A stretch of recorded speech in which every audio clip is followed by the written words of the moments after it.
प्यारे भक्तों, आज शनिवार के दिन नरक चतुर्दशी के शुभ अवसर पर भगवान शनिदेव जी की पूजा अर्चना विशेष फलदायी होती है।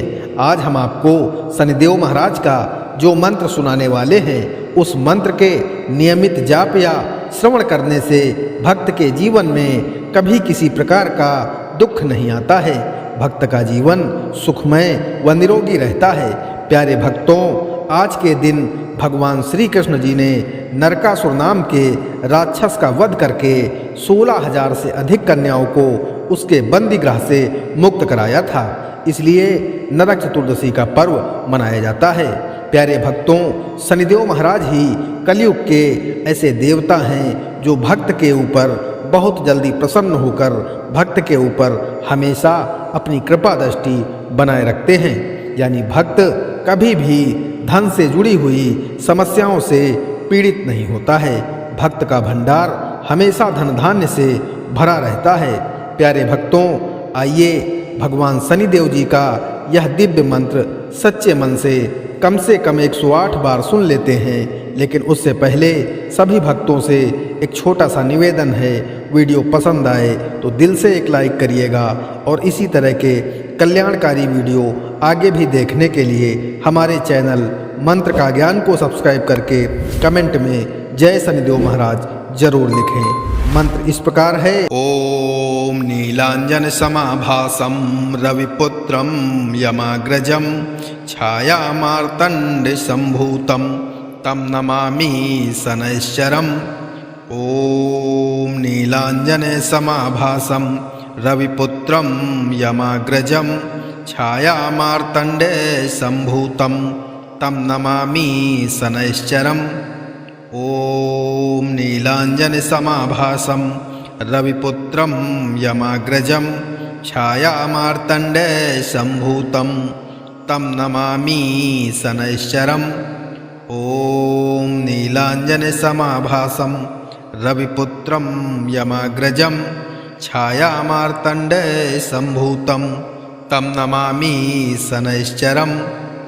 ओम नीलांजन समाभासम रविपुत्रम यमाग्रजम छायामार्तंडे संभूतम तम नमामि शनैश्चरम। ओम नीलांजन समाभासम रविपुत्रम यमाग्रजम छायामार्तंडे संभूतम तम नमामि शनैश्चरम। ओम नीलांजन समाभासम रविपुत्रम यमाग्रजम छायामार्तंडे संभूतम तम नमामि शनैश्चरम। ओम नीलांजन समाभासम रविपुत्रम यमाग्रजम छायामार्तंडे संभूतम तम नमामि शनैश्चरम। ओम नीलांजन समाभासम रविपुत्रम यमाग्रजम छायामार्तंडे संभूतम तम नमामि शनैश्चरम। ओम नीलांजन समाभासम रविपुत्रम यमाग्रजम छायामार्तंडे संभूतम तम नमामि शनैश्चरम। ओम नीलांजन समाभासम रविपुत्रम यमाग्रजम छायामार्तंडे संभूतम तम नमामि शनैश्चरम। ओम नीलांजन समाभासम रविपुत्रम यमाग्रजम छायामार्तंडे संभूतम तम नमामि शनैश्चरम। ओम नीलांजन समाभासम रविपुत्रम यमाग्रजम छायामार्तंडे संभूतम तम नमामि शनैश्चरम। ओम नीलांजन समाभासम रविपुत्रम यमाग्रजम छायामार्तंडे संभूतम तम नमामि शनैश्चरम। ओम नीलांजन समाभासम रविपुत्रम यमाग्रजम छायामार्तंडे संभूतम तम नमामि शनैश्चरम। ओम नीलांजन समाभासम रविपुत्रम यमाग्रजम छायामार्तंडे संभूतम तं नमामि शनैश्चरम्। ॐ नीलाञ्जनसमाभासं रविपुत्रं यमाग्रजं छायामार्तण्डसम्भूतं तं नमामि शनैश्चरम्। ॐ नीलाञ्जनसमाभासं रविपुत्रं यमाग्रजं छायामार्तण्डसम्भूतं तं नमामि शनैश्चरम्। ॐ नीलाञ्जनसमाभासं रविपुत्रं यमाग्रजं छायामार्तण्डसम्भूतं तं नमामि शनैश्चरम्। ॐ नीलाञ्जनसमाभासं रविपुत्रं यमाग्रजं छायामार्तण्डसम्भूतं तं नमामि शनैश्चरम्। ॐ नीलाञ्जनसमाभासं रविपुत्रं यमाग्रजं छायामार्तण्डसम्भूतं तं नमामि शनैश्चरम्। ॐ नीलाञ्जनसमाभासं रविपुत्रं यमाग्रजं छायामार्तण्डसम्भूतं तं नमामि शनैश्चरम्। ॐ नीलाञ्जनसमाभासं रविपुत्रं यमाग्रजं छायामार्तण्डसम्भूतं तं नमामि शनैश्चरम्। ॐ नीलाञ्जनसमाभासं रविपुत्रं यमाग्रजं छायामार्तण्डसम्भूतं तं नमामि शनैश्चरम्। ॐ नीलाञ्जनसमाभासं रविपुत्रं यमाग्रजं छायामार्तण्डसम्भूतं तं नमामि शनैश्चरम्। ॐ नीलाञ्जनसमाभासं रविपुत्रं यमाग्रजं छायामार्तण्डसम्भूतं तं नमामि शनैश्चरम्। ॐ नीलाञ्जनसमाभासं रविपुत्रं यमाग्रजं छायामार्तण्डसम्भूतं तं नमामि शनैश्चरम्। ॐ नीलाञ्जनसमाभासं रविपुत्रं यमाग्रजं छायामार्तण्डसम्भूतं तं नमामि शनैश्चरम्। ॐ नीलाञ्जनसमाभासं रविपुत्रं यमाग्रजं छायामार्तण्डसम्भूतं तं नमामि शनैश्चरम्। ॐ नीलाञ्जनसमाभासं रविपुत्रं यमाग्रजं छायामार्तण्डसम्भूतं तं नमामि शनैश्चरम्।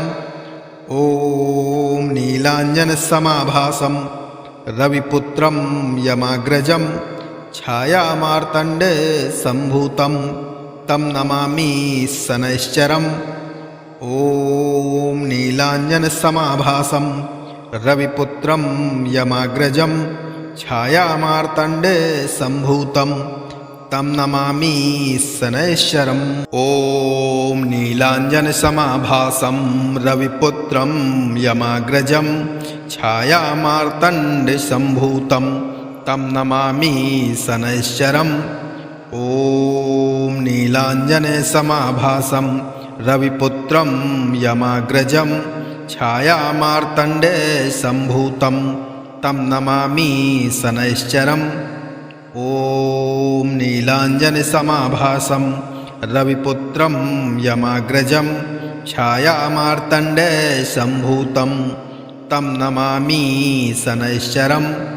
ॐ नीलाञ्जनसमाभासं रविपुत्रं यमाग्रजं छायामार्तण्डसम्भूतं तं नमामि शनैश्चरम्। ॐ नीलाञ्जनसमाभासं रविपुत्रं यमाग्रजं छायामार्तण्डसम्भूतं तं नमामि शनैश्चरम्। ॐ नीलाञ्जनसमाभासं रविपुत्रं यमाग्रजं छायामार्तण्डसम्भूतं तं नमामि शनैश्चरम्। ॐ नीलाञ्जनसमाभासं रविपुत्रं यमाग्रजं छायामार्तण्डसम्भूतं तं नमामि शनैश्चरम्। ॐ नीलाञ्जनसमाभासं रविपुत्रं यमाग्रजं छायामार्तण्डे सम्भूतं तं नमामि शनैश्चरम्। ॐ नीलाञ्जनसमाभासं रविपुत्रं यमाग्रजं छायामार्तण्डे सम्भूतं तं नमामि शनैश्चरम्। ॐ नीलाञ्जनसमाभासं रविपुत्रं यमाग्रजं छायामार्तण्डे सम्भूतं तं नमामि शनैश्चरम्। ॐ नीलाञ्जनसमाभासं रविपुत्रं यमाग्रजं छायामार्तण्डे सम्भूतं तं नमामि शनैश्चरम्। ॐ नीलाञ्जनसमाभासं रविपुत्रं यमाग्रजं छायामार्तण्डे सम्भूतं तं नमामि शनैश्चरम्। ॐ नीलाञ्जनसमाभासं रविपुत्रं यमाग्रजं छायामार्तण्डे सम्भूतं तं नमामि शनैश्चरम्। ॐ नीलाञ्जनसमाभासं रविपुत्रं यमाग्रजं छायामार्तण्डे सम्भूतं तं नमामि शनैश्चरम्। ॐ नीलाञ्जनसमाभासं रविपुत्रं यमाग्रजं छायामार्तण्डे सम्भूतं तं नमामि शनैश्चरम्। ॐ नीलाञ्जनसमाभासं रविपुत्रं यमाग्रजं छायामार्तण्डे सम्भूतं तं नमामि शनैश्चरम्। ॐ नीलाञ्जनसमाभासं रविपुत्रं यमाग्रजं छायामार्तण्डे सम्भूतं तं नमामि शनैश्चरम्। ॐ नीलाञ्जनसमाभासं रविपुत्रं यमाग्रजं छायामार्तण्डे सम्भूतं तं नमामि शनैश्चरम्। ॐ नीलाञ्जनसमाभासं रविपुत्रं यमाग्रजं छायामार्तण्डे सम्भूतं तं नमामि शनैश्चरम्। ॐ नीलाञ्जनसमाभासं रविपुत्रं यमाग्रजं छायामार्तण्डे सम्भूतं तं नमामि शनैश्चरम्। ॐ नीलाञ्जनसमाभासं रविपुत्रं यमाग्रजं छायामार्तण्डे सम्भूतं तं नमामि शनैश्चरम्। ॐ नीलाञ्जनसमाभासं रविपुत्रं यमाग्रजं छायामार्तण्डे सम्भूतं तं नमामि शनैश्चरम्। ॐ नीलाञ्जनसमाभासं रविपुत्रं यमाग्रजं छायामार्तण्डे सम्भूतं तं नमामि शनैश्चरम्। ॐ नीलाञ्जनसमाभासं रविपुत्रं यमाग्रजं छायामार्तण्डे सम्भूतं तं नमामि शनैश्चरम्। ॐ नीलाञ्जनसमाभासं रविपुत्रं यमाग्रजं छायामार्तण्डे सम्भूतं तं नमामि शनैश्चरम्। ॐ नीलाञ्जनसमाभासं रविपुत्रं यमाग्रजं छायामार्तण्डे सम्भूतं तं नमामि शनैश्चरम्। ॐ नीलाञ्जनसमाभासं रविपुत्रं यमाग्रजं छायामार्तण्डे सम्भूतं तं नमामि शनैश्चरम्। ॐ नीलाञ्जनसमाभासं रविपुत्रं यमाग्रजं छायामार्तण्डे सम्भूतं तं नमामि शनैश्चरम्। ॐ नीलाञ्जनसमाभासं रविपुत्रं यमाग्रजं छायामार्तण्डे सम्भूतं तं नमामि शनैश्चरम्। ॐ नीलाञ्जनसमाभासं रविपुत्रं यमाग्रजं छायामार्तण्डे सम्भूतं तं नमामि शनैश्चरम् ॐ नीलाञ्जनसमाभासं रविपुत्रं यमाग्रजं छायामार्तण्डसम्भूतं तं नमामि शनैश्चरम् ॐ नीलाञ्जनसमाभासं रविपुत्रं यमाग्रजं छायामार्तण्डसम्भूतं तं नमामि शनैश्चरम् ॐ नीलाञ्जनसमाभासं रविपुत्रं यमाग्रजं छायामार्तण्डसम्भूतं तं नमामि शनैश्चरम् ॐ नीलाञ्जनसमाभासं रविपुत्रं यमाग्रजं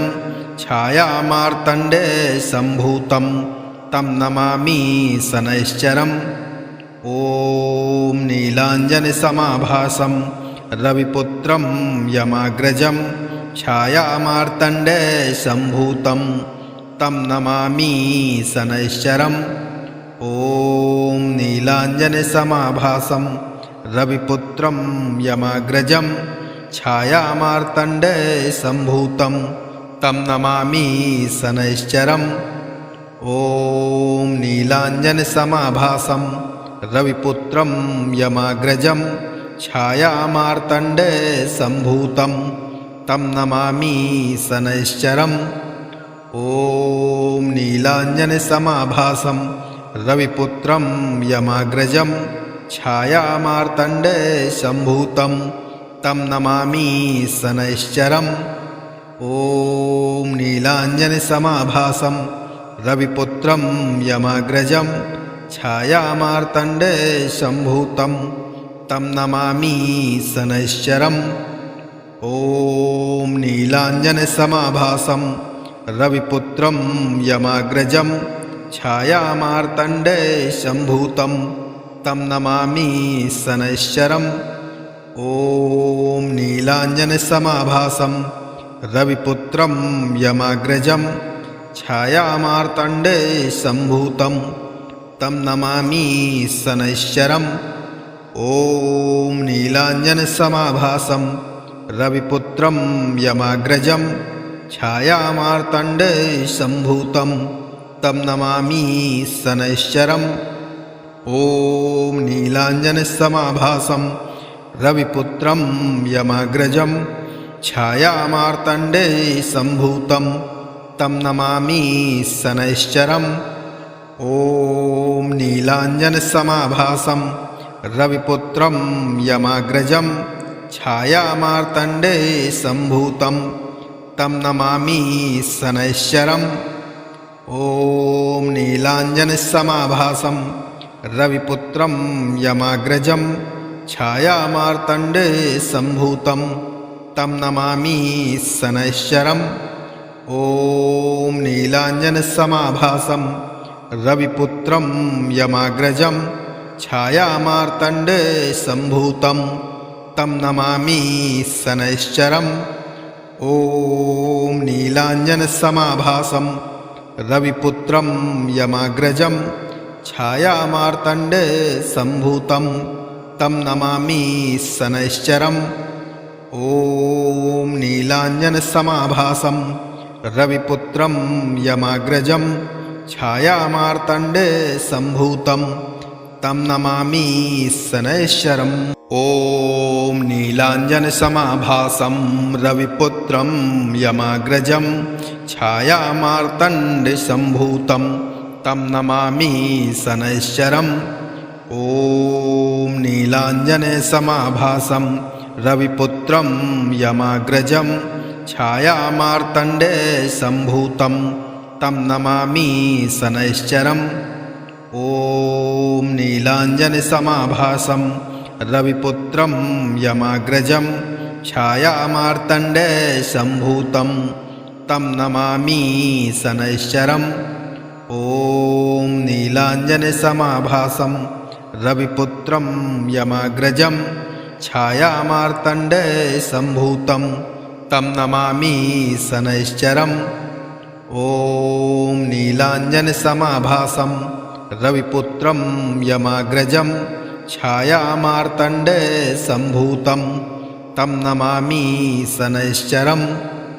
ॐ नीलाञ्जनसमाभासं रविपुत्रं यमाग्रजं छायामार्तण्डसम्भूतं तं नमामि शनैश्चरम्। ॐ नीलाञ्जनसमाभासं रविपुत्रं यमाग्रजं छायामार्तण्डसम्भूतं तं नमामि शनैश्चरम्। ॐ नीलाञ्जनसमाभासं रविपुत्रं यमाग्रजं छायामार्तण्डसम्भूतं तं नमामि शनैश्चरम्। ॐ नीलाञ्जनसमाभासं रविपुत्रं यमाग्रजं छायामार्तण्डसम्भूतं तं नमामि शनैश्चरम्। ॐ नीलाञ्जनसमाभासं रविपुत्रं यमाग्रजं छायामार्तण्डसम्भूतं तं नमामि शनैश्चरम्। ॐ नीलाञ्जनसमाभासं रविपुत्रं यमाग्रजं छायामार्तण्डसम्भूतं तं नमामि शनैश्चरम्। ॐ नीलाञ्जनसमाभासं रविपुत्रं यमाग्रजं छायामार्तण्डसम्भूतं तं नमामि शनैश्चरम्। ॐ नीलाञ्जनसमाभासं रविपुत्रं यमाग्रजं छायामार्तण्डसम्भूतं तं नमामि शनैश्चरम्। ॐ नीलाञ्जनसमाभासं रविपुत्रं यमाग्रजं छायामार्तण्डसम्भूतं तं नमामि शनैश्चरम्। ॐ नीलाञ्जनसमाभासं रविपुत्रं यमाग्रजं छायामार्तण्डसम्भूतं तं नमामि शनैश्चरम्। ॐ नीलाञ्जनसमाभासं रविपुत्रं यमाग्रजं छायामार्तण्डसम्भूतं तं नमामि शनैश्चरम्। ॐ नीलाञ्जनसमाभासं रविपुत्रं यमाग्रजं छायामार्तण्डसम्भूतं तं नमामि शनैश्चरम्। ॐ नीलाञ्जनसमाभासं रविपुत्रं यमाग्रजं छायामार्तण्डसम्भूतं तं नमामि शनैश्चरम्। ॐ नीलाञ्जनसमाभासं रविपुत्रं यमाग्रजं छायामार्तण्डसम्भूतं तं नमामि शनैश्चरम्। ॐ नीलाञ्जनसमाभासं रविपुत्रं यमाग्रजं छायामार्तण्डसम्भूतं तं नमामि शनैश्चरम्। ॐ नीलाञ्जनसमाभासं रविपुत्रं यमाग्रजं छायामार्तण्डसम्भूतं तं नमामि शनैश्चरम्। ॐ नीलाञ्जनसमाभासं रविपुत्रं यमाग्रजं छायामार्तण्डसम्भूतं तं नमामि शनैश्चरम्।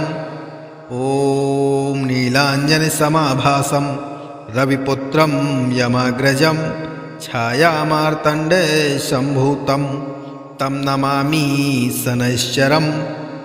ॐ नीलाञ्जनसमाभासं रविपुत्रं यमाग्रजं छायामार्तण्डसम्भूतं तं नमामि शनैश्चरम्। ॐ नीलाञ्जनसमाभासं रविपुत्रं यमाग्रजं छायामार्तण्डसम्भूतं तं नमामि शनैश्चरम्।